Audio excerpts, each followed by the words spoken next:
Sunil, hello. Can I start now? Yes, sir. Yes, sir. So I told you that can you this okay.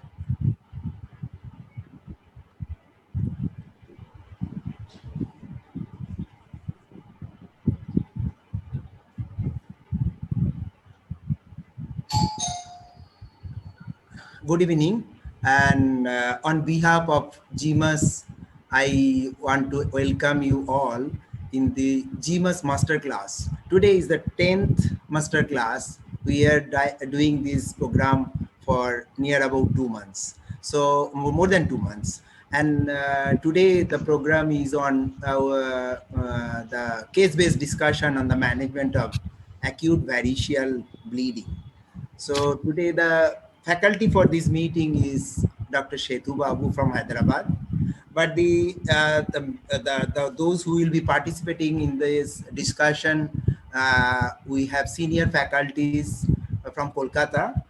Dr. Pradipta Sethi, who is the senior gastroenterologist from Medica Multispecialty Hospital, Kolkata. He will be the moderator, and he will be joining with joined with Dr. Vikash Pokash, who is a hepatologist and gastroenterologist practicing in Kolkata. He is attached to MRI hospital, and also recently he has joined to Apollo Hospital. And along with them, we have Dr. Mousham Dey, who is an interventional radiologist attached to uh, Indian Institute of Liver and Digestive Sciences, Shonarpur, Kolkata. Also, we have a senior faculty who is an internist, Dr. Narayan Banerjee, who is a senior faculty from Apollo Gleneagle Hospital, Kolkata. So let me invite Dr. Pradipta Sethi, who will start the meeting by introducing Dr. Shetu Babu, and then Dr. Setu Babu will start his presentation. Please, Dr. Shetty, please join to our meeting. Good evening.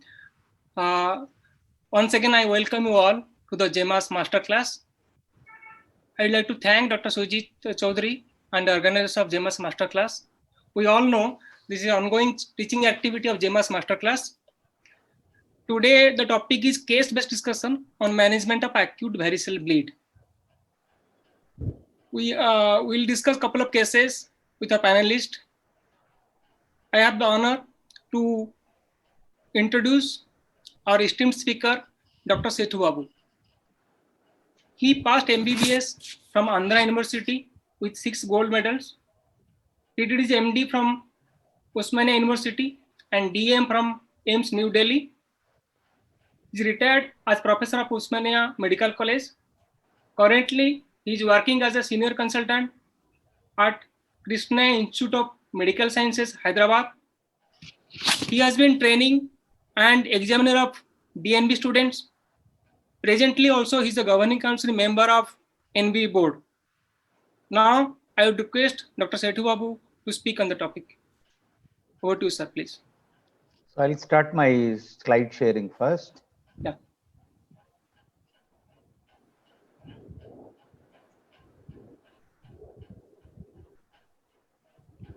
So I think this is a time to wish you all a happy Diwali, and GMAS is doing a wonderful job in continuing the education. And the advantage of education is make some more speakers to read the subject once again, even though they know many things.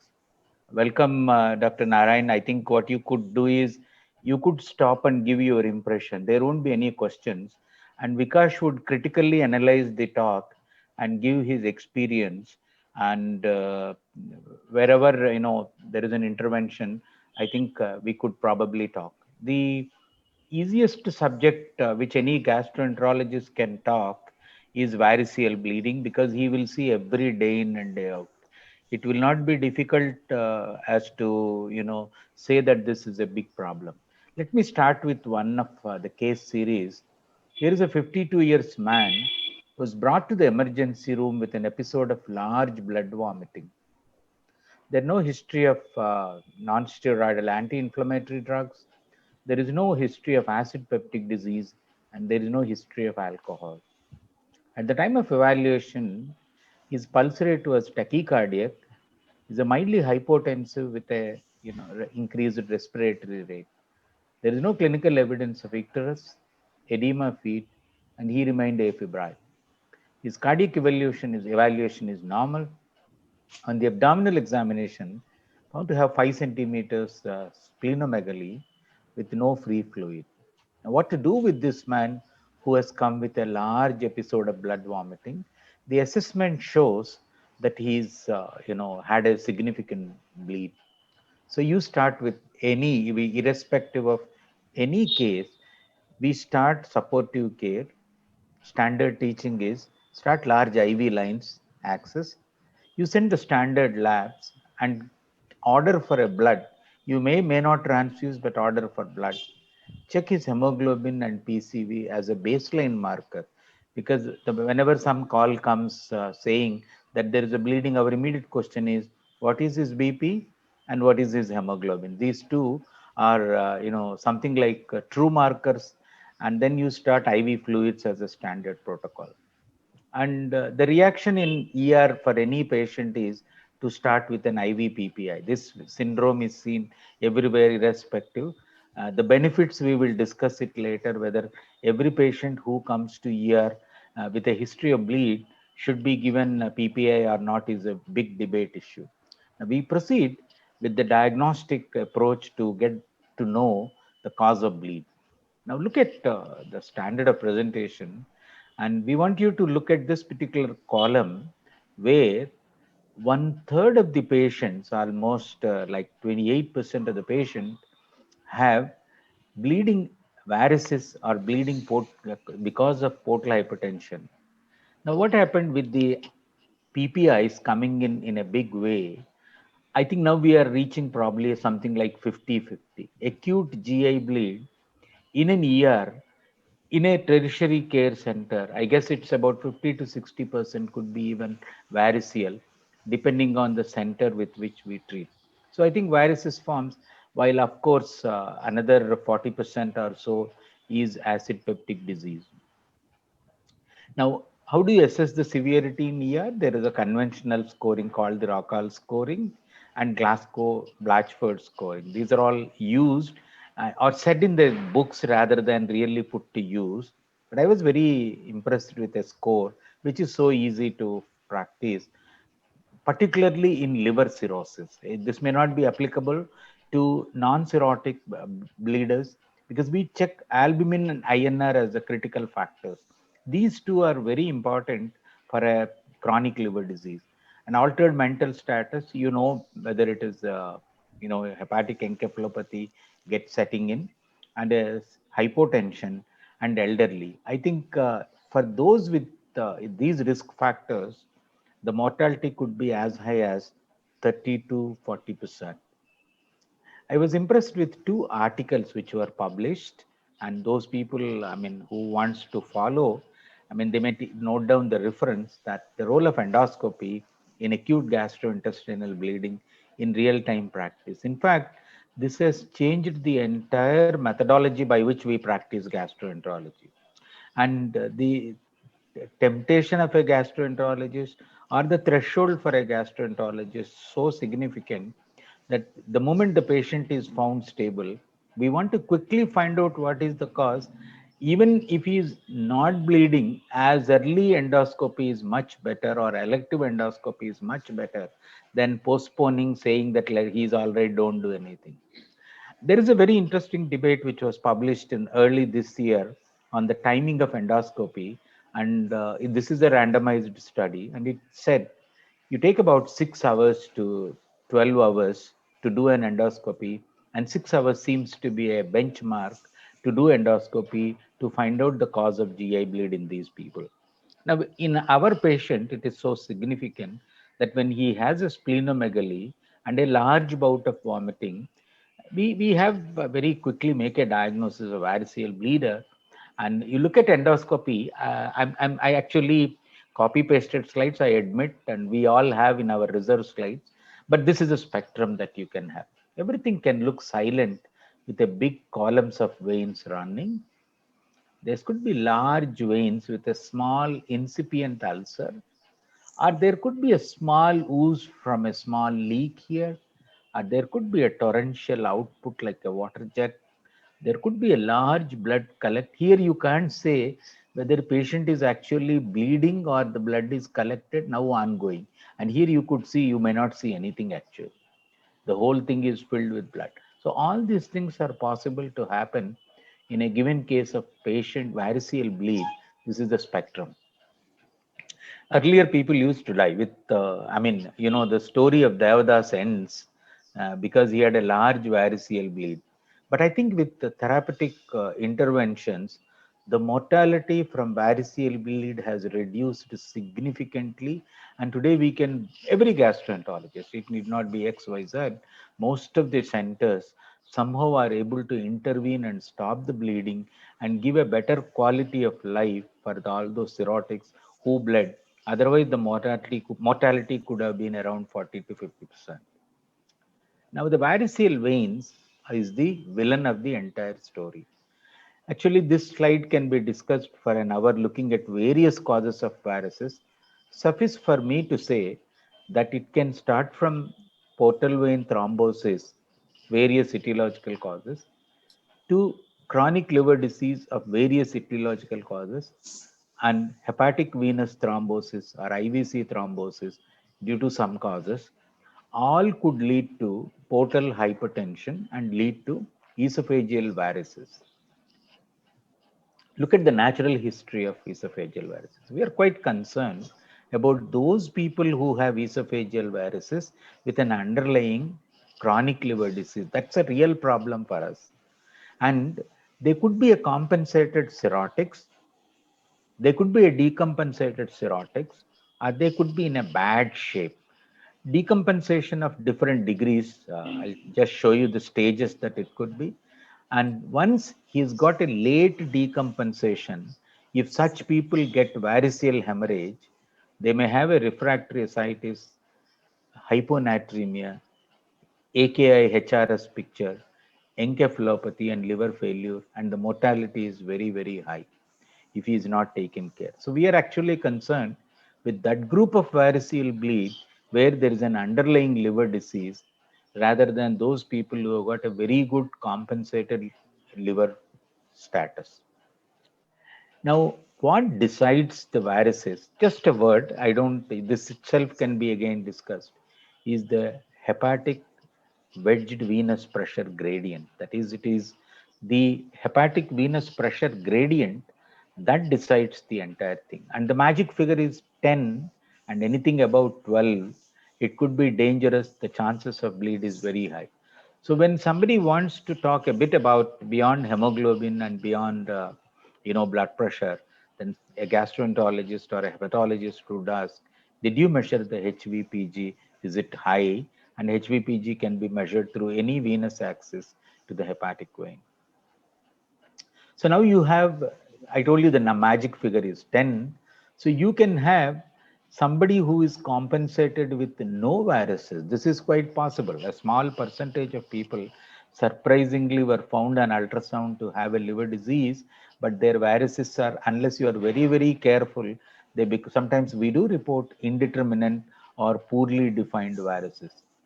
There could be a compensated cirrhosis with no varices, which can progress to cirrhosis with gastroesophageal varices that did not bleed, or cirrhotics presenting with an acute variceal bleed with no complications, or the first bleeding could decompensate him, or a couple of bleeds can decompensate him. So we have a spectrum, and HVPG still remains one of the important determinant. So what is the natural history of those varices which we detected? Two-thirds of the variceal bleeding tends to be very severe and constitutes second most frequent cause for a decompensation. That means a man who is cirrhotic, otherwise walking nicely, can have a large bleed can decompensate next. And decompensated patients have clinically significant portal hypertension. This is something, both people who have bleed decompensate and people who have decompensate, who are decompensated cirrhotics, have a higher chance of bleeding. So child A means those people who are well compensated have only 50% bleed, whereas if you have decompensated like child B or child C, has more than two-thirds bleed. Another very important point is the progression rate of small to large varices runs at a rate of something like 20 to 30% in a year. And as the disease child status progresses, the varices also progress. And as the decompensation increases, the chances of variceal bleed increases or the variceal size increases. Few statements which are very interesting, the crowded slide, but very important statements. Prospective studies have consistently demonstrated that the risk of variceal hemorrhage is also depends on variceal size. So that is where earlier we were discussing, saying, we were describing, saying that you got grade 1, grade 2, grade 3, grade 4 varices. Now we are saying it's very simple, low risk varices and high risk varices.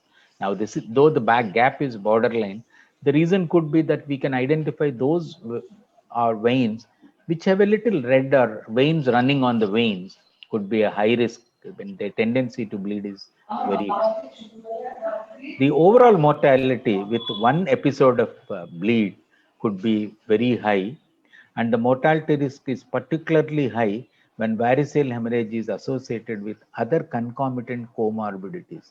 Now, the best example is patients who got a cardiac event along with cirrhosis of liver have again a higher risk. So, given the high prevalence of high risk varices in decompensated cirrhosis, probably some kind of an intervention, whether it is endoscopic or radiological, would remain standard of care in these people. Now, it is nice to know that there is a consensus group. Bevino is a place in Italy, and the meeting is held. And 5 and 6, the meetings, the reports are published in the Journal of Hepatology. And you could probably get a lot of guidelines which are changing. Now, we are also interested about one area is non-invasive assessment of portal hypertension. If I know, for example, we got fibroscan and we got MR elastography. So if I can actually decide that the patient has got a higher degree of fibrosis, what we F3 or F4, what we call, or beyond that, if he is really cirrhotic, the chances of a variceal bleed is very, very high. So now we are looking at non-invasive approach, decision making of severity of portal hypertension, which is equivalent to, of course, varices. I saw a very interesting paper which was published early this year. Serum ammonia is a marker. I wasn't impressed with this, but I think it's nice to learn that serum ammonia, in a way, indirectly or a surrogate marker for hepatic decompensation. So now this patient who has got acute variceal bleed, what do? We probably need to do two things, which I'll once again let you know, that you start some kind of a vasoactive substance which lowers the splanchnic blood flow and give an antibiotic prophylaxis, do an early endoscopy and try to band the varices. We'll discuss this in a simple way. And we probably, this was published in before last year. It sidetracked the importance of balloon tamponade or esophageal stenting, but they're also very important. I'll mention that. That is why I made a separate column in the same chart that we need to look at variceal tamponade. We look at those cases which require the tamponade. I was also quite impressed that next year around this time, we will have Bevino 7 guidelines, which are accepted globally as guidelines for variceal management, exclusive workshop on portal hypertension variceal management. Two interesting data which are worth remembering. A few years back, NEJM had a very interesting debate how much to transfuse, and they took the benchmark as 7 grams hemoglobin. So today we always practice saying, okay, if the hemoglobin is 7, you may not give transfusion. But that paper has a small problem. They did not describe the cirrhotic status to convey the same thing. So I was wondering, probably this has to be looked at cirrhotics in a different way. Second, cirrhotic patients with a GI bleeding are at an increased risk of infection. Maybe this is due to the gut microbiome change because of the bleed, and blood is an excellent culture medium. So the blood in the gut would allow the bacteria to grow. So these people require antibiotics. So two things were very clear, that we don't over transfuse them, and we also give a prophylactic antibiotic. Usually they are the third generation cephalosporins. Guidelines are ready. The American Association, which is one of the strongest association in the globe, they spoke about portal hypertensive bleeding in terms of risk stratification and management. It's like go into that. What does it say? It says you use vasoactive substances like somatostatins or its analogs, and we normally now started using terlipressin as a standard of care, and do an early endoscopy as early as 6 to 12 hours. There is no specific time, as and when the patient is fit, you try to do and try to intervene and do some kind of intervention. And the guidelines, which says band ligation as one of the standard of care.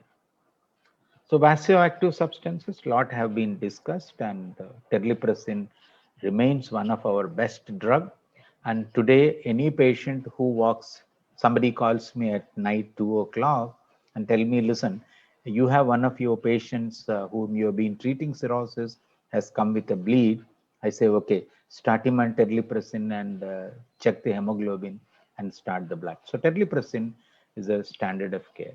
Did we have a difference between terlipressin, somatostatin, and the octreotide when terlipressin was not available? There isn't much difference. Today, every one of us would believe, with a few publications which have come up, that terlipressin probably is one of the good drugs of choice. And we give something like 2 to 5 days. We give IV bolus. The discussion mostly to give IV infusion or IV bolus and then repeat multiple 8th hourly or 6th hourly. There is some data on non-varicose bleed, but there is no data on varicose bleed. So terlipressin as a treatment for acute varicose bleed, and meta-analysis clearly shows that there is a very good survival benefit on those people who are on terlipressin vis-a-vis no vasoactive substance.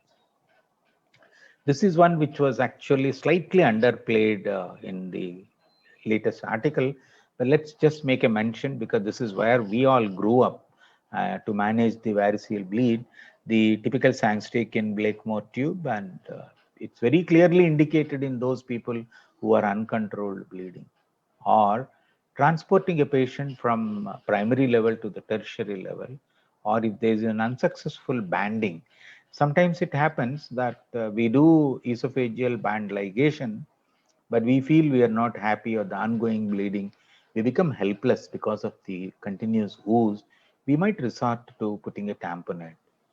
This is something which came up in a big way. Many of us did not get chance to use every time, and this is expensive stent, and it makes very simple that it's a completely covered stent, so you can remove it sometime for a week or 2 weeks, as and when you know that the bleeding has stopped. It's a removable stent. So there is a comparison. This is of course how the patient looks when you put him on Sangstake in tube.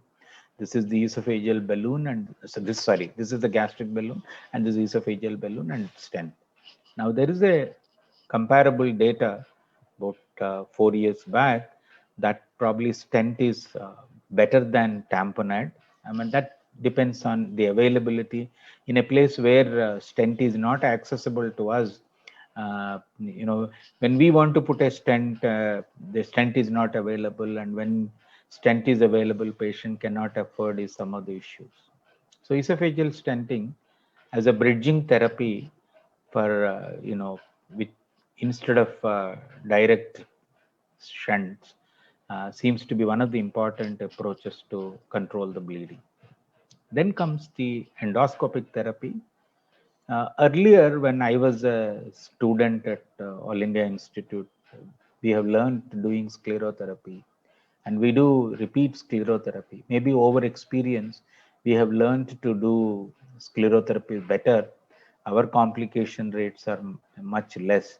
So we use mostly the polydocanol, ethoxysclerol as and the compared to there was no comparative study those days, but currently the comparative studies between endoscopic sclerotherapy versus endoscopic band ligation, endoscopic band ligation proved to be superior. So today talking about endoscopic sclerotherapy may not be an ideal discussion.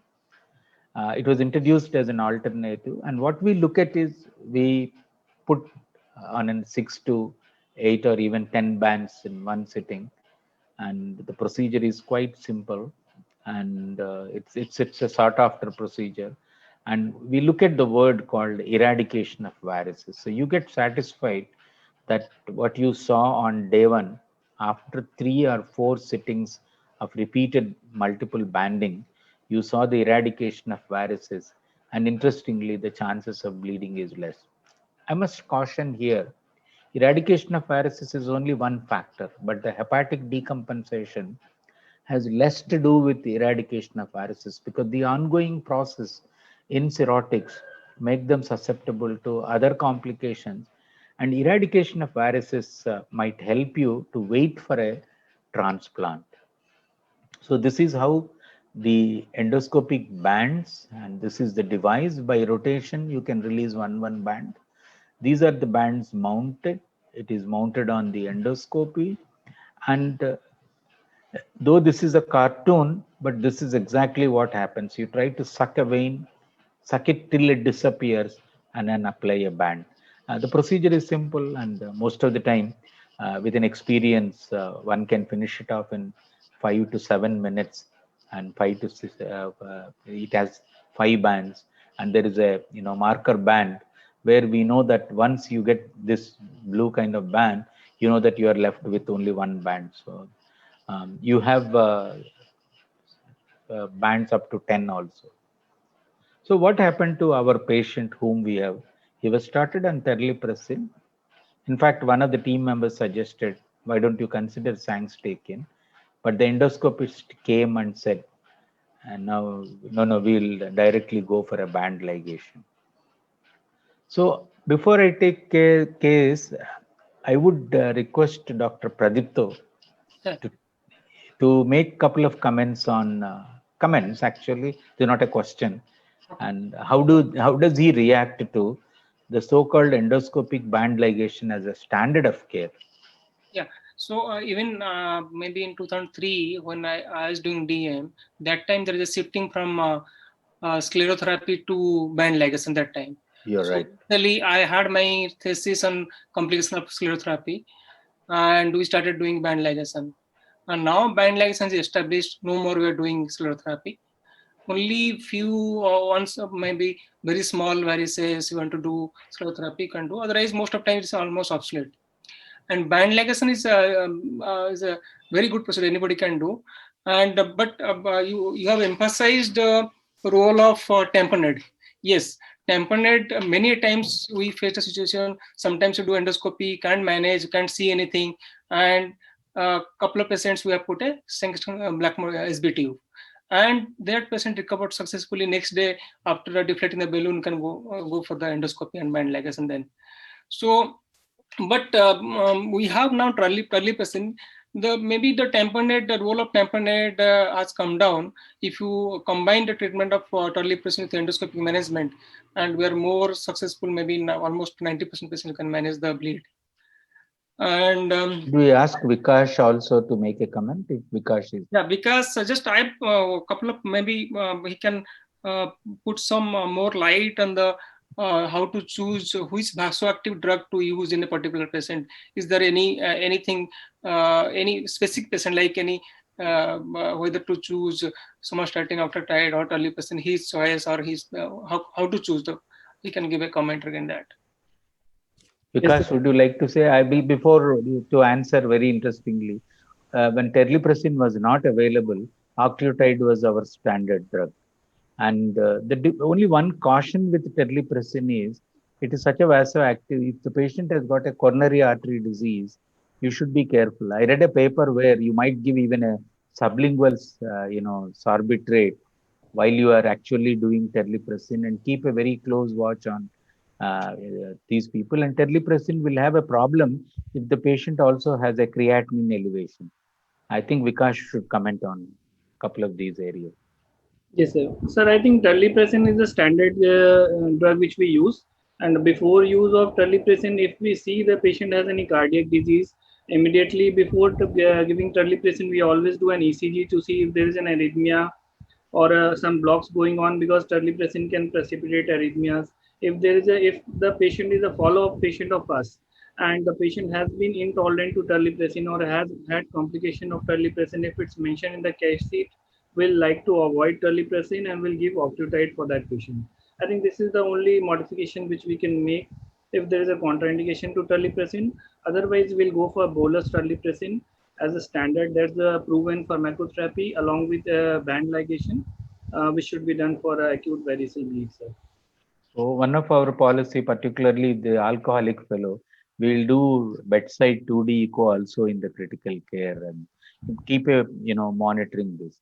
Now probably we should request Dr. Narayan to make comments on what he heard and how he shares his experience. It is easy to, as I was telling, when we have a difficult case, we refer to Narayan. When there is a bleeder like this, Narayan refers to us. So let's see Yeah. how he comments. So as an internist, we used to come across this case in our setting. So whatever you told that I have to give a long line, give the bolus fluid or arrange for blood. But standard is to give terlipressin, whatever may be the cause, till the gastroenterologist comes. Because it helps in two ways. One, it stops the bleeding, and number two, it gives a proper view to the gastroenterologist after 6 to 8 hours. Good point.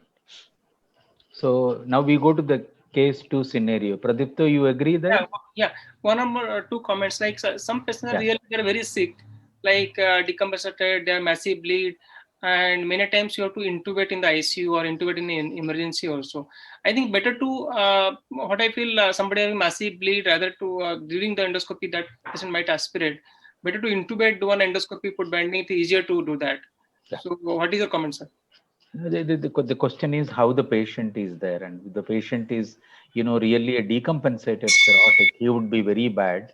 An undecompensated would be very stable and would accept. And the scenario that we have is a massive bleed coming to ER is slightly different from a patient who had couple of bleeds and then still comes to ER. He is very stable.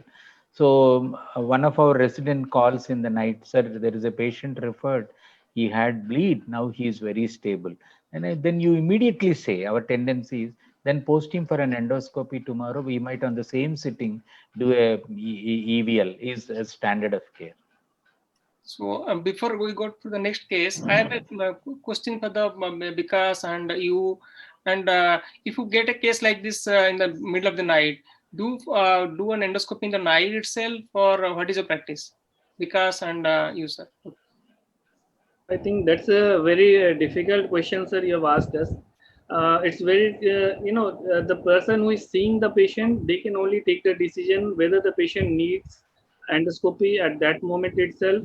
Like, there are 3 to 4 decisions to be made. Whether the bleed is still ongoing, that's an ongoing bleed. There's active bleed ongoing. Maybe you put in a Lyle's tube and you see there's an active bleed ongoing. You check the vitals, there is a falling vitals. We can do an ABG. ABG gives you, just a real time value of the hemoglobin which is there. So you do an ABG, you see a falling hemoglobin, you see a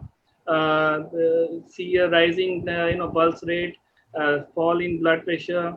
You are resuscitating with maybe crystalloids, and meanwhile you have ordered the PRBC, and you're looking for the coagulation parameters. But the most important thing, we can look at the capillary refill. Like in SERS clinic, if there is an echo available, you can look at the IVC. You can see the look at the IVC diameter. You can look at the IVC contractions. You can see the collapsibility of the IVC, and to assess the intravascular volume depletion. So these things have to be assessed to see whether the patient is still bleeding. And if we have an old report, old report which says, first of all, we don't know whether it's a gastric varicose bleed or an esophageal varicose bleed. So, and also what was the status of varices prior to the endoscopy? Whether large varices, whether it's small varices, whether there were any ulcers there. So, what is he bleeding from? So, if with resuscitation the patient fails to improve, if the vitals are decreasing, if there is an increased capillary refill time, maybe more than 4 seconds, more than 5 seconds, so this should make us do an endoscopy. It is calls for an urgent endoscopy rather than waiting for the recommendation of maybe 12 hours or within 24 hours endoscopy. I think this has to be decided case to case basis I rather think than yeah. Usually the practice is somebody comes in the daytime, usually do the endoscopy in the same day before you leave the hospital, or somebody comes in the middle of night, if depending on the case to case, and Yes. you can do the usually practice is to do the endoscopy early in the first morning, the first case, Yes, and yes. by the time you have all the reports and you know what is the case, and by the time But if we do the endoscopy early, that doesn't do any harm to the patient. If the patient is stable, if before leaving office we do the endoscopy and we stop the source of bleeding, that's fine. But if a patient who has been bleeding, we keep resuscitating, what happens? The kidneys give up. So patient can develop AKI. Unnecessarily, patient is being exposed to repeated early present doses, and maybe the patient resuscitation may patient may develop ischemic changes somewhere. So we don't know what harm the hypovolemia will do, and some patients I understand that, but only thing the doing an endoscopy in the middle of night, what benefit will get, whether and how can organize the endoscopy in the night, yeah. and there are lots of debate. I think the final comment from Dr. Setubabu regarding Pradipta, you put a very sensitive question. So my answer is I've been practicing for the last 30 years. And the initial 10 years, I was waiting for a emergency call to run to the hospital to do something. So the next 10 years, I said, can we postpone? And then we hesitantly go. The last 10 years, we said, it depends on the time. If a patient comes at 10 o'clock, I said, okay, let me come. If the patient comes at 1 o'clock, I said, no, no, resuscitate him. If patient comes at 4 o'clock, definitely we do in the next day. So I think these are a lot of things matter. Second thing is, there is a couple of occasions where you get some very important person, and then you are obligated to do the endoscopy because people like Narayan says, he has been my patient and I told him here you have to do endoscopy. So again, we respect Narayan and run for the endoscopy. Third is, gearing up the staff. And every month we fight, in the department, that technician is not coming, this technician is not lifting. I think these are all standard. I think I think Vikash nicely put it, case to case basis, we decide priority, particularly if you know that it's a known cirrhotic, you have some obligation, you want to run in and try and come and put a band. And as you said rightly, we might put a Sangstation tube or stent to tide over the crisis. Do you permit me to go to the second case now? Thanks. So this is a 45-year-old male who brought with severe GI bleed. And in fact, he had two such episodes in his hometown. Both times he was treated conservatively. He was now referred to the management of the recurrent bleeds. He has been addicted to large quantities of alcohol, well built, mildly icteric and pale. The pulse rate and blood pressures are normal because right now he is not bleeding. Our previous patient had a large bleed and vital signs were decompensated. His low hemoglobin 8.2 and the bilirubin, which is 2.6, and albumin 2.9, suggest that he has got an underlying parenchymal liver disease. And the ultrasound, as expected, shown a shrunken liver and a thrombus in the portal vein. Now the issue now is he hasn't come for the bleeding as it is. He only gave a history of bleed, and he has got a background of, clinically alcoholic liver disease. How do we do them? Now this is the endoscopy which shows, and he's got a large varix, but there is no active bleed. So we go back to the algorithm approach.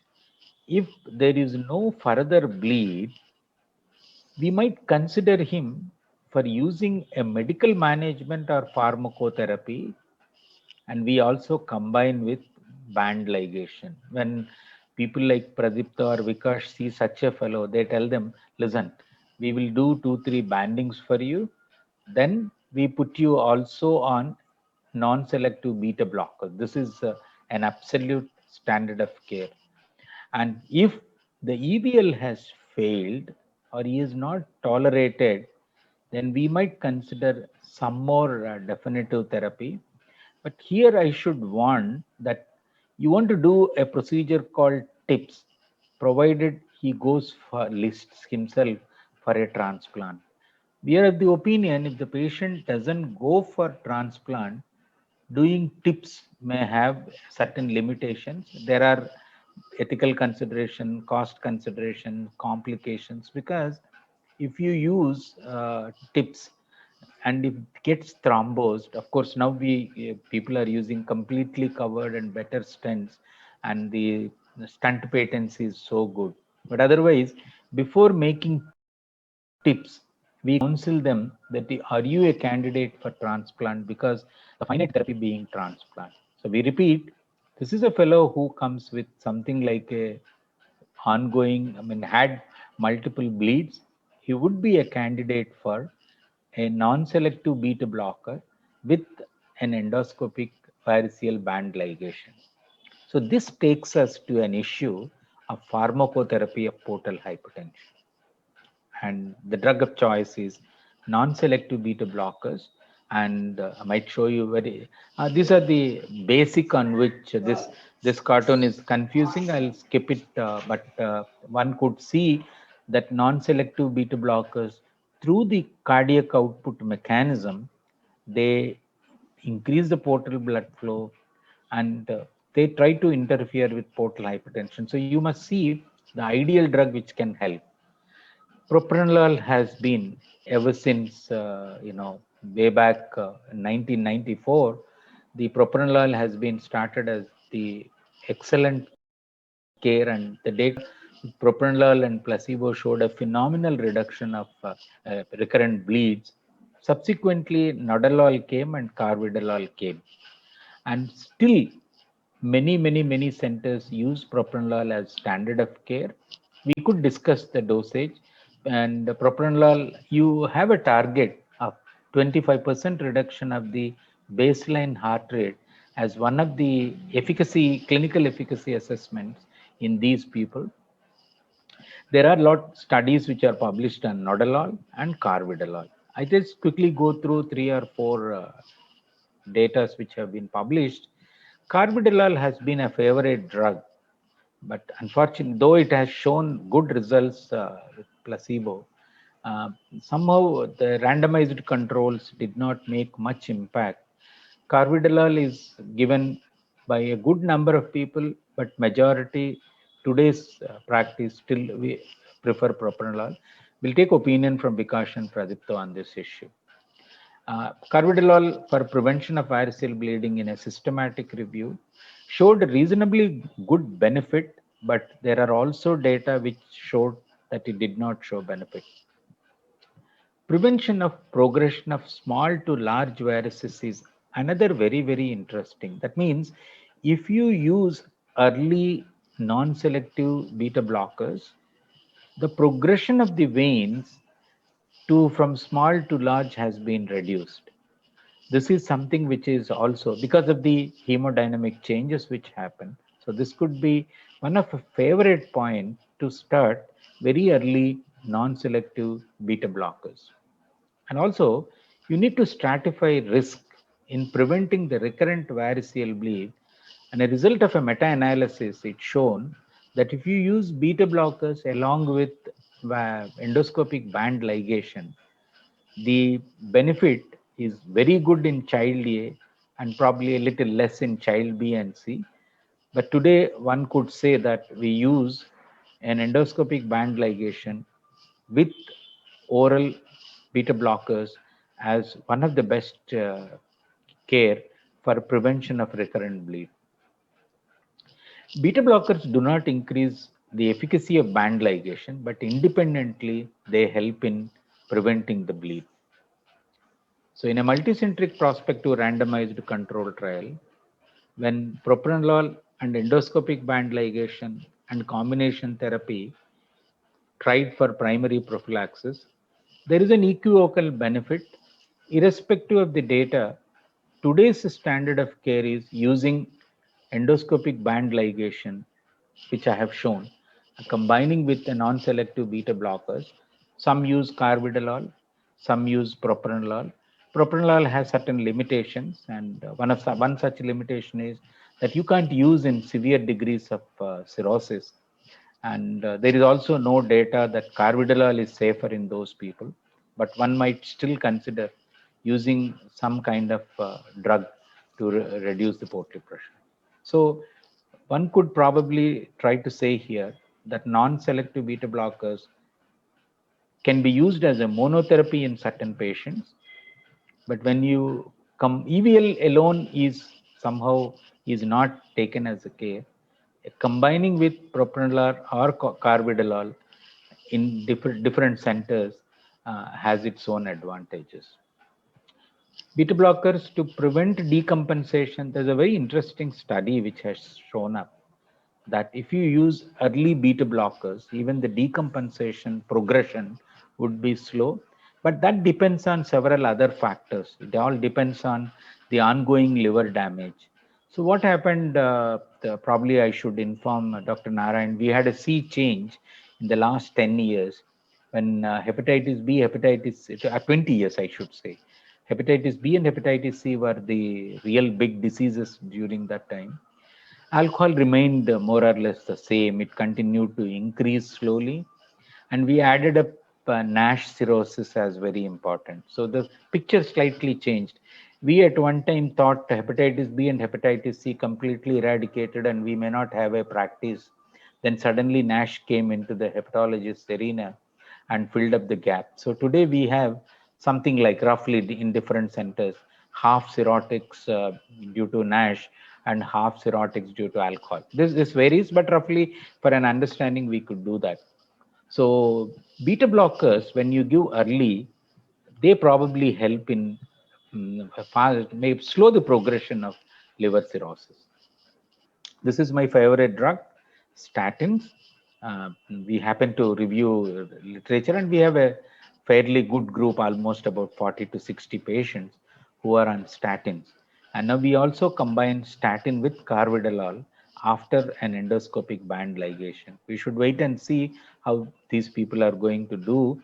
But statin, which has a lot of advantages, not only it reduces the portal hypertension, and it probably reverses fibrosis to some extent, which indirectly actually reduces the portal hypertension.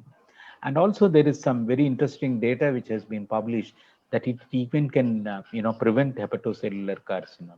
So I think statin has got multiple actions. The only point that one need to take care is statin can still cause a low-grade liver injury, so one must be careful. And we had a couple of patients who developed muscle necrosis. So you may monitor CPK in some of these people who come with sudden weakness and myalgia after starting statin. So you should monitor that. Though the number is less, but it's probably peculiar to cirrhotics. So before I go to my case, maybe Dr. Pradipta and Vikas would comment on the role of drugs in the management. Whether I think three questions that came up in my discussion is to prefer propranolol versus carvedilol, and to combine band ligation with one of these drugs, and third is usage of statin now and future. For the to prevent a recurrent bleed, we combine beta blocker with band ligation. But for those patients who have not bled already, like primary prophylaxis, either beta blocker or band ligation. But in practice, if the guideline says either you can use beta blocker or band ligation, but in practice, most of us, I use both, again combine beta blocker with band ligation. Vikas, Because I think Vikas should also say something. Sir, a patient already on beta blockers during acute bleed, of course, we stop beta blockers for around 3 or 4 days, or maybe 5 days. But we generally restart beta blockers along with if the patient is on band ligation sessions till eradication of varices. The patient is on beta blockers. Theoretically, maybe not proven in studies, but if it decreases portal pressure, it should prevent reoccurrence of varices. So we continue beta blockers. Of course, carvedilol is the preferred beta blocker because of more sites of actions in the splanchnic vessels, less chances of renal injury, and I think I can titrate carvedilol better than propranolol of 20 milligrams, 3.125 milligram of carvedilol. I have a more margin of titration. So carvedilol is my preferred drug, although in the guidelines in patients who have already bled, propranolol is not the preferred drug. That's not the carvedilol is not the preferred drug. Propranolol still is in the guidelines. Carvedilol in other studies, maybe in future it may come in the guidelines, but right now only propranolol in post bleed cases in primary prophylaxis both are equal. But carvedilol, of course, is my preferred drug. No, I think here all there is a lot of debate, and some patients are put on the beta blocker requirement of individual patient is much different from the carvedilol requirement of these patients. Of course, you and I, when we talk on a platform, we say you should be guided by HVPG, but in general, what we look at is if the patient's number of bleeds are less, severity of bleeds are less, and he's reasonably stable cirrhotic, most of them they do well, but the problem comes with such of those small group of people who have got a very bad liver disease, and those people they are child C or advanced cirrhotic, they may not be suitable for beta blockers. Whether such people they do better with carvedilol, we thought that should be okay, but as you said, I also in a carvedilol man, and most of our patients on carvedilol. I thought I'll ask Dr. Narayan to say his comment. He must have been following some of those patients who were seen by his cardiologist colleague. They come like diabetics with cirrhotics, or cardiac patients with cirrhosis. And do you see them any side effects with carvedilol or propranolol when you follow them? Propranolol has got side effect like these are all non-selective, so it can increase not the cardiac effect, it's a pulmonary effect what we have seen. But it's very easy to titrate carvedilol. So I am preferring carvedilol over propranolol I think that's what because Vikash also said. Yes.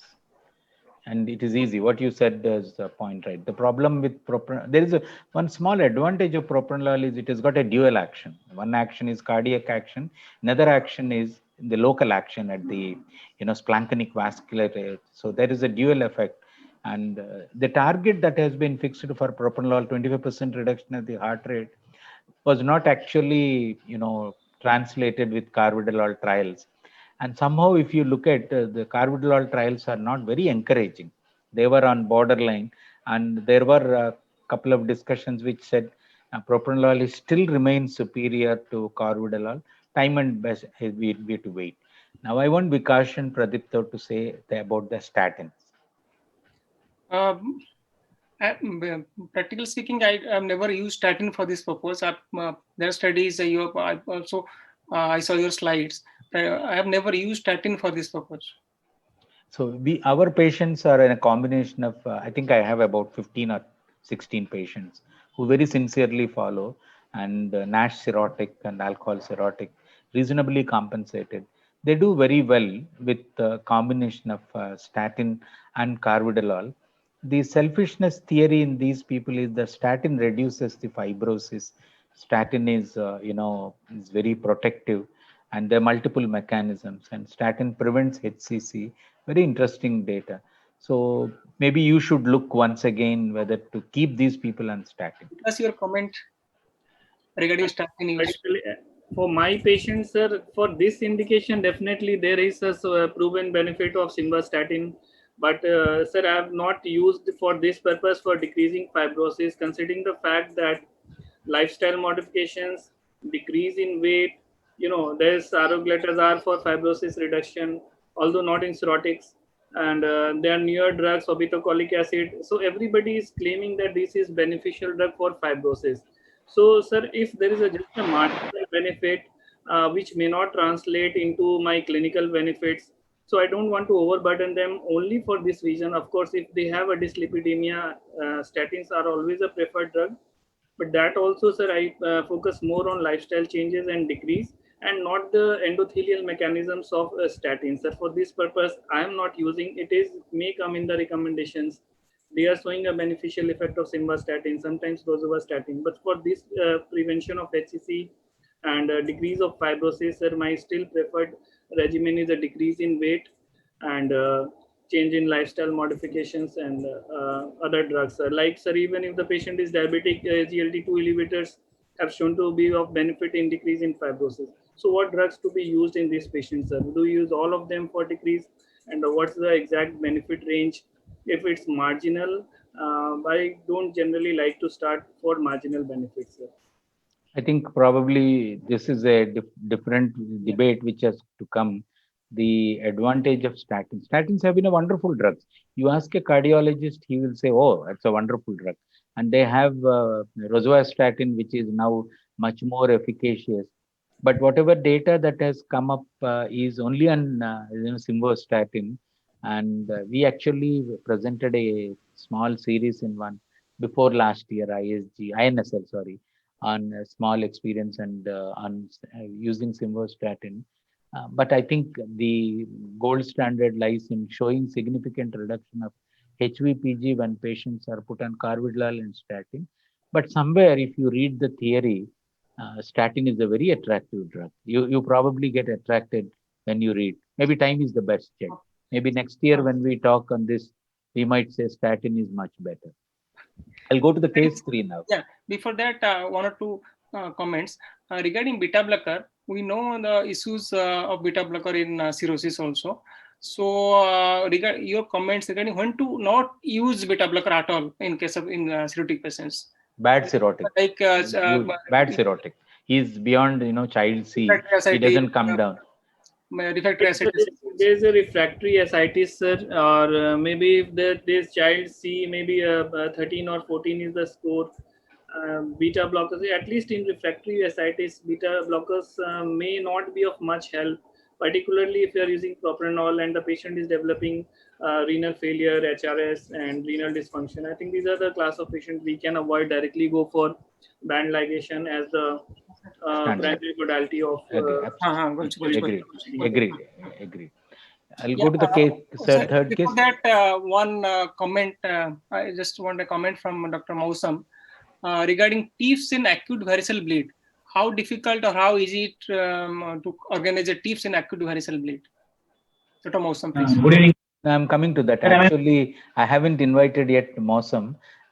Can I do one small thing? Let me complete this case 3, and I have to involve him soon.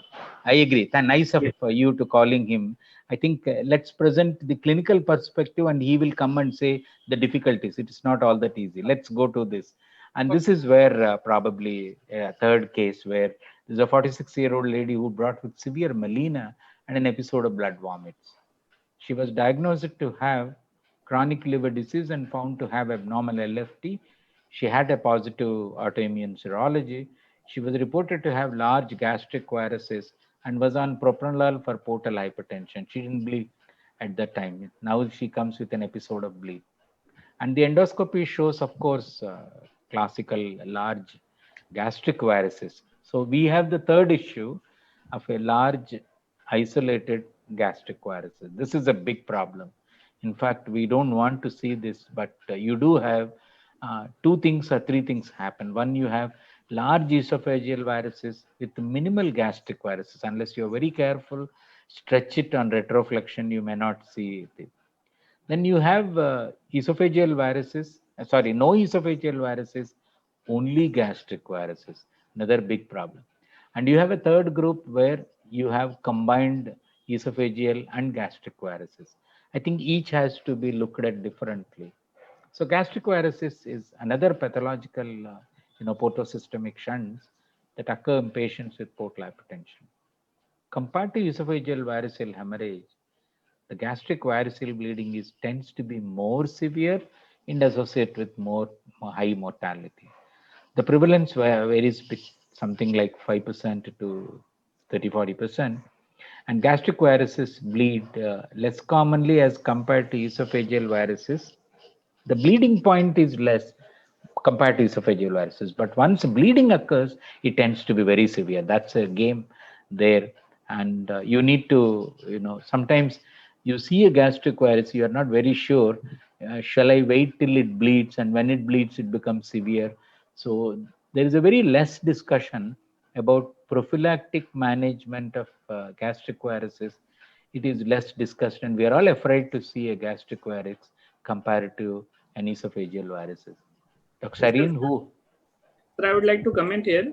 So this is the reason why we have to do an urgent endoscopy, and when we don't know whether it is a gastric variceal bleed or a esophageal variceal bleed.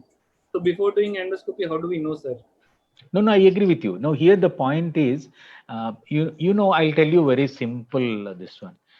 We want to do as early as possible. There is no question of this 3 hours, 6 hours.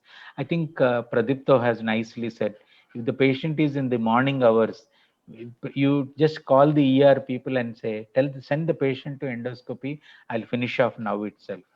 This is it. Then there is a gap of hardly 1-2 hours.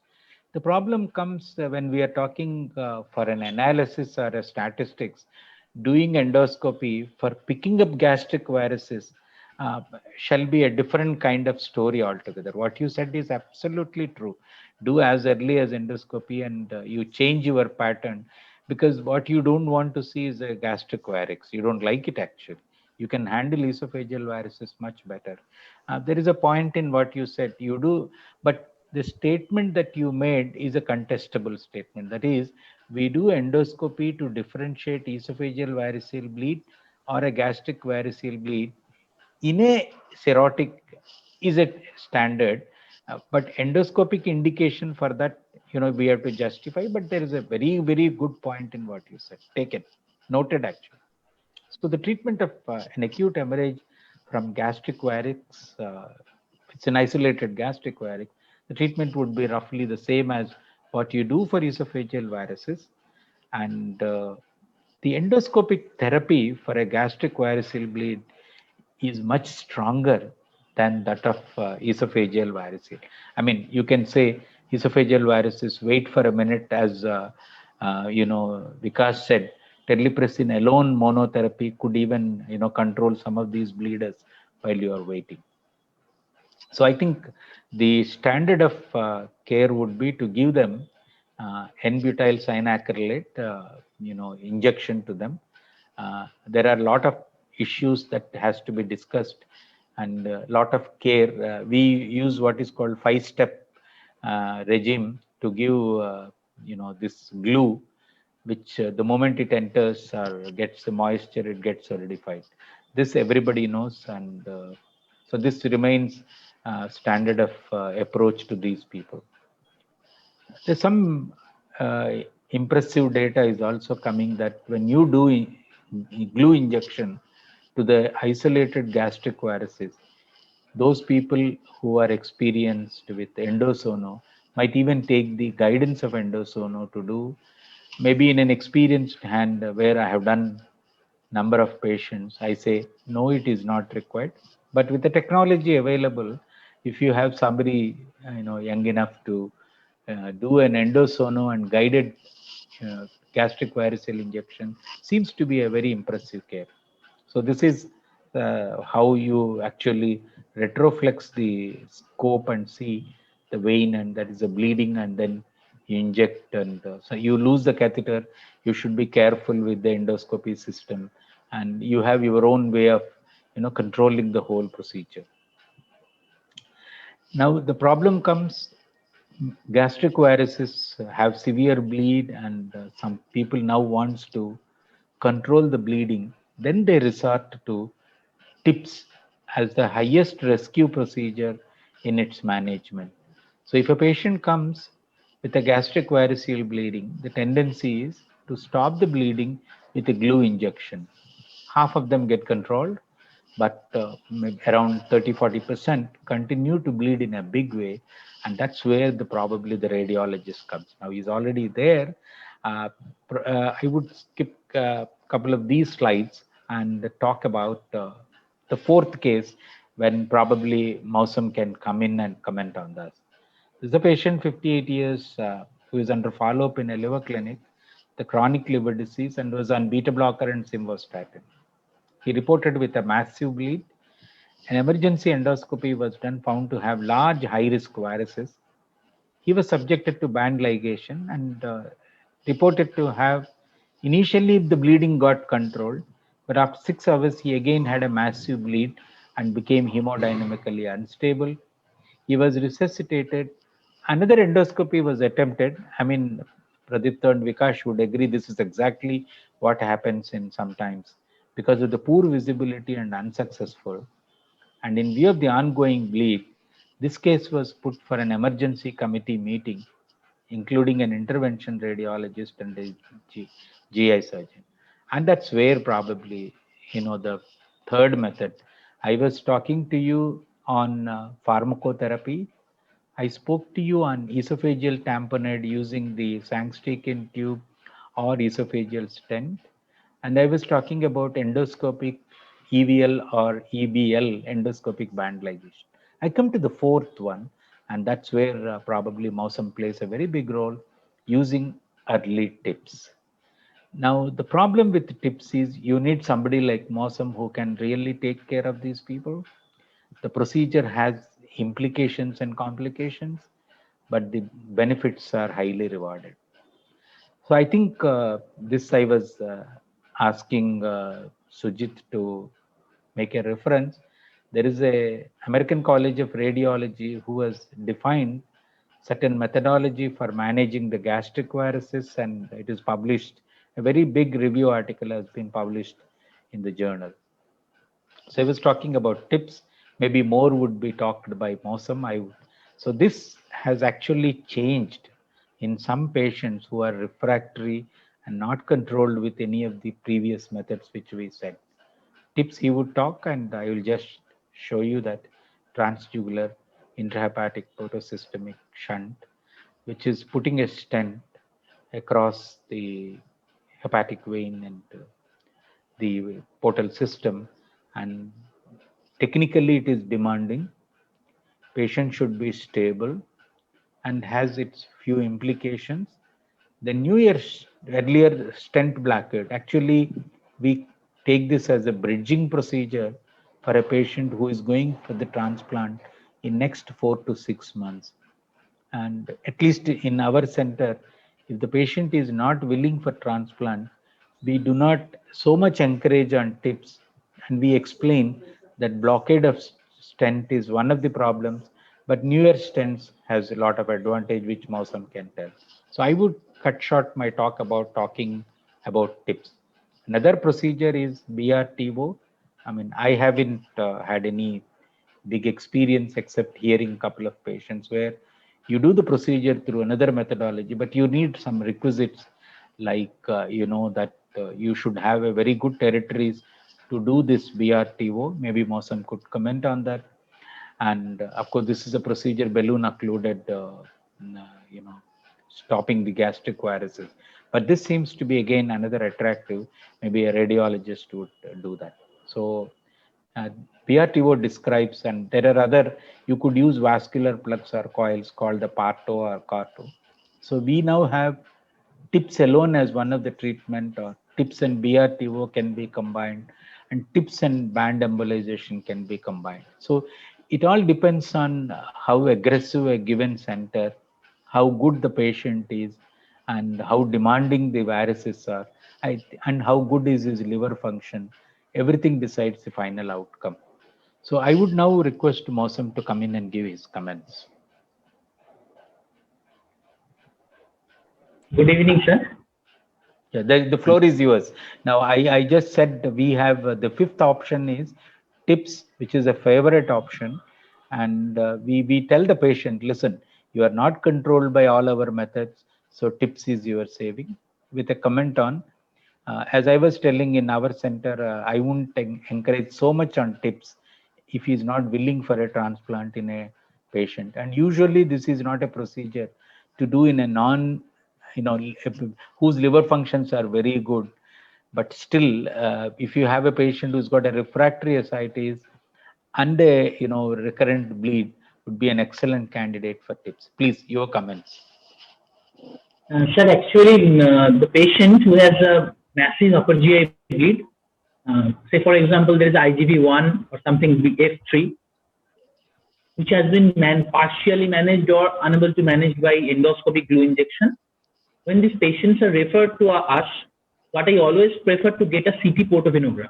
If the creatinine permits, I always get a CT portovenogram, because it has lot of side effects. Means I have to assess the child score, male score, his ABG should be in a good range, bilirubin, albumin should be in a good range. Otherwise, the patient might land up into acute liver failure after this. And obviously, last but not the least, the encephalopathy is always the big risk. But the alternate for gastric varices is a BRT. In tips, what we are doing, we are actually reducing the portal pressure. But in BRT, we are increasing the portal pressure by occluding the alternate shunt, and we are increasing the hepatopetal flow, sir. So the gastric varices are occluded. There is no increased risk of encephalopathy. Rather, this is a treatment of encephalopathy. And most important thing, sir, it increases the chance of development of esophageal varices, because I am increasing the portal hypertension and little bit increased chance of developing ascites. Now, from the endoscopist point of view, the esophageal variceal bleed management is relatively easier than gastric varix bleed management. So if I can give you a small esophageal varix instead of a IgV1 F3, then you would be rather happy, sir. And in BRTO, to be fair enough, sir, the child score, male, we don't have such bar that male 18 should be a cutoff for tips. For BRTO, there is no such thing. Rather, sir, it has been well documented that over the next 6 to 9 months, BRTO actually transiently improves the liver function. That means it increases the platelet count, albumin goes up a little bit, but after 1 year, it again gradually goes down to a baseline level. So you have to individualize every case, whether tips or BRTO, which one is going to be beneficial. We cannot make a generalized statement that this one should be the treatment of gastric varix. Rather, sir, personalized treatment should be the better. Is there any situation you can combine the tips and BATO? Yes, sir. Because if you place a tip in case of a gastric varix, and there are a lot of already spontaneous portosystemic shunts, so you can observe that even after placement of a tip, that hepatofugal flow in those natural shunts are still going on. That's a very dangerous thing. Those shunts will compete with tips and will end up into tips shunt thrombosis. So you have to do a CT portovino. You have to assess which are the portal feeders, left gastric, posterior, short gastric. You have to analyze that, and then you have to stratify your treatment management. So many a times, even after BRTO, you might find that HBBG is significantly higher, maybe it's 25, 28 in the range, and you are actually developing the large esophageal varices or refractory ascites. So in that case, tips has to be added with BRTO. There are lots of other modifications of BRTO like BATO, PARTO, as sir has mentioned just now. So all these things have to be there in your tray, and you have to choose as on a case basis. Sir. You also wanted to have a very good, splenorenal vein for a better access. Sir, actually, when there is a large varix, say for example IgV1, F2 or F3, almost 90% of cases will get a large linodenal shunt, and rarely some atypical shunt like gastrocephal or something like that. But in most of the cases, sir, we get it. There are very rare cases that Despite a large gastric varix, we don't have a huge shunt. Mostly we get it here. Maybe Vikash and Pradipto will comment. You take varicose bleeding as the important clinical entity. The number of patients who require TIPS is much smaller because of an aggressive endoscopic approach. Vikash and Pradipta will comment on this. My statement. Both endoscopy and vasoactive drugs. Really, the number of cases we are finally sending for is very small. Very less. Maybe sometimes it's not available. Most of the places is very difficult to organize on tapes and costly also. But at least last 5 years we have done only 1 or 2 patients tapes in this scenario, rather than in refractory ascites other patients. So I think we are going towards the end of the meeting, so we can have some quick comments from everyone. So I'll make a couple of conclusions. Vikash, I'll just make quickly a couple of conclusions, which are also to complete the topic. And with the advent of endoscopic therapy, shunt surgery has come down very significantly. Now, referral of a portal hypertension bleed to surgeon is very small. There is, I'll just show 3 slides in few seconds. There's a huge data which has come up of so many drugs. Slide 1, and you can see slide 2. So many drugs which have come into the arena, right from probiotics to obeticholic acid and all those things. So there is a paradigm shift. What happened is, instead of looking at bleeding as a problem or a primary prophylaxis as a problem, we want the liver disease to be treated as a primary one rather than varices as our problem. We shifted our interest. How to improve the liver function, how to reduce the liver fibrosis, rather than wait for the so-called entities of primary prophylaxis and secondary prophylaxis. So in summarize, our aim should be to prevent progression of portal hypertension and decompensation to improve the survival. It's something like a targeted approach. Like I was showing that probably even drugs like albumin, lactulose, probiotics, luminal antibiotics, antioxidants, and controlled therapy with diuretics have made some significant difference in the quality of life. We also look at etiological management, as Pradipto has mentioned repeatedly, and Vikash was talking.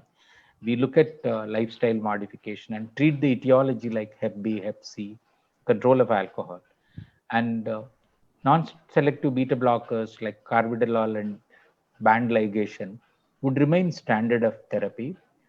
There is a smaller number which actually go for BRTO or TIPS, and you need to have a team decision along with the interventional radiologist for this.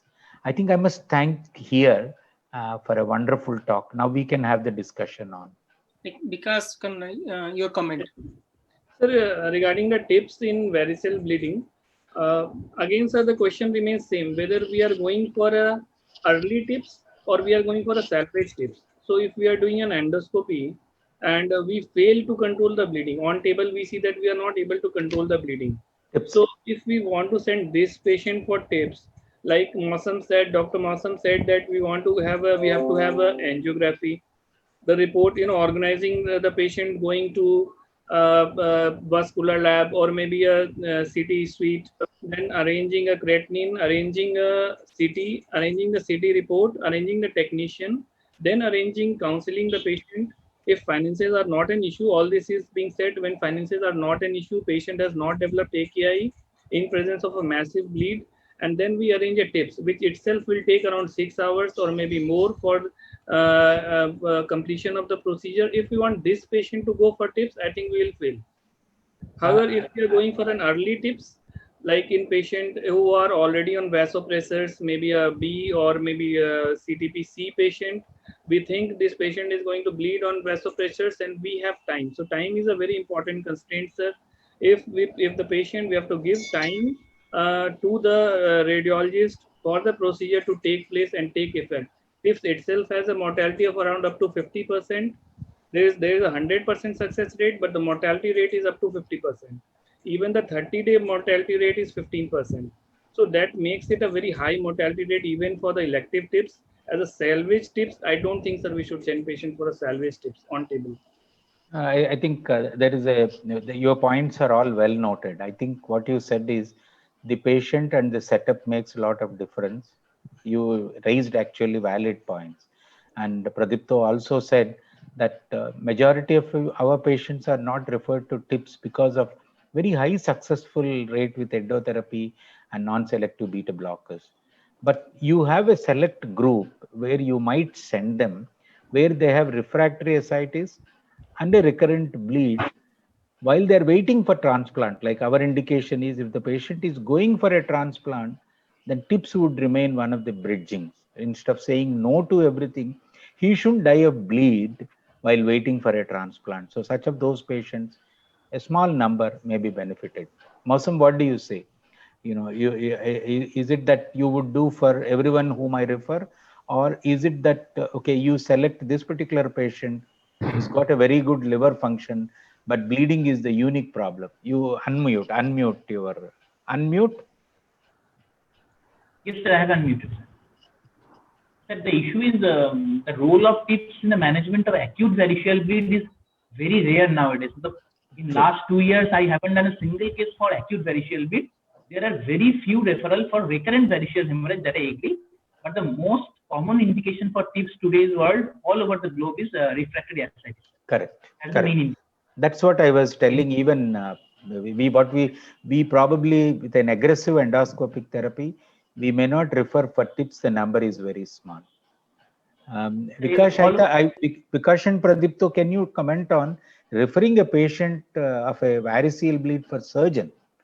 When I was working in All India Institute, I must mention the name Samiran Nandi, Yes. who did a fantastic number.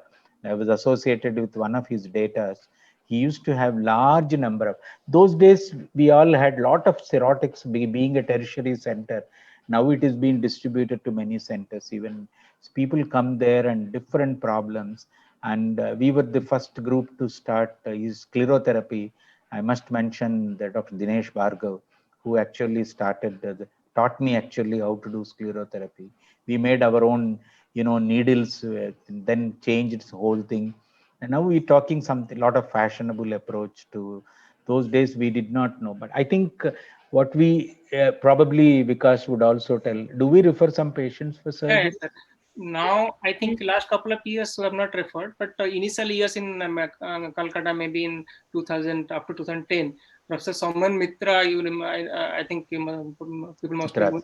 He was from PGI Chandigarh and he was practicing after the retirement in Calcutta. So he has done quite a good number of patients of our patients in acute bleed and all type of sounds. So nowadays, actually, even finding because of availability tips and availability of good endoscopy, and so we don't need much patients for surgery. Narayan, I thought you probably would know some of those patients who have been under follow-up with a gastroenterologist who is adequately controlled bleed, but they come to you. Do you ever talk to them about a transplant as a final therapy? Can you just repeat? It was not audible in the middle. No. I was actually talking to some of your patients whom you keep follow-up. They go to the gastroenterologist. They said we had endoscopic therapy and we are on beta blockers. Then do you ask them, you may need a transplant, you may still have some problems? How do you handle as a internist? See, my approach is to say them, see, if you are having cirrhosis, if it is not hepatitis C, which can be reversible nowadays, you prepare yourself for transplant. That is my approach to each and every person nowadays. Now they all come after reading Google. So I have to give them an option for transplant. I know I can manage this patient up to certain level, but if I won't give them the option of liver transplantation in future, I might face legal problem. So for last 1 year, I am giving all of them the option of liver transplant. in their hands. Yeah. I think what you said is right. Probably even Pradipto and Vikas, we always have a discussion about transplant in all these people. Once, particularly when they are adequately controlled endoscopic management while they are on pharmacotherapy, we do discuss, but we know that majority may not fit into our criteria due to multiple factors. This one.